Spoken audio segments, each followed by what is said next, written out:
Hello, in this video I wanted to talk about how to support young adults with intellectual disabilities who are transitioning to college settings. And one idea or consideration that may be helpful to allow students to best prepare for these types of settings. When considering college, there are so many different topic areas and different skills that are important to work on. And from an occupational therapy perspective, we may often set goals for students when they're in high school to plan ahead for the transition to post-secondary education. And there are just so many different topics to work on and different things that are important for the student or for the parents, or even expectations from professors at colleges. A helpful idea for considering how to build skills in areas related to college is just to simply keep it simple and small. So setting goals that are achievable and realistic for the student. For example, if the student wants to work on making meals independently at college, then you may have to break down the task into very small steps so that it is not overwhelming and that skills can build upon each other as the student continues to learn. So if the student wants to be able to cook a meal, then maybe the first goal will just be becoming familiar with the appliances, such as using the oven or using the stove.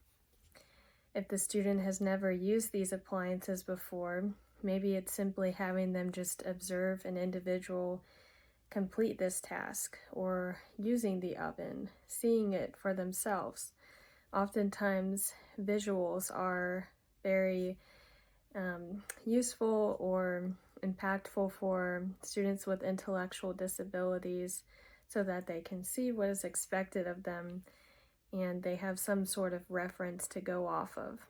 And that way the ideas are not so abstract. It just depends on the student though, on what their needs are. Some may prefer visuals, others may like talking through things. It just depends on how the student wants to process the information. Another example of an activity that a college student may want to participate in is driving.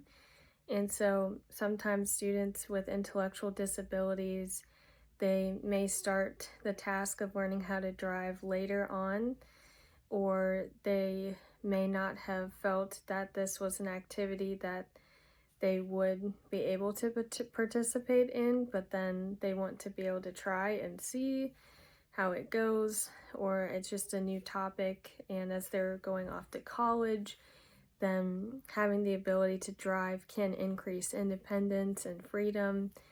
And so whatever the situation may be, driving consists of a lot of different skills that are needed to be developed, such as physical abilities, cognitive abilities, maybe even social skills.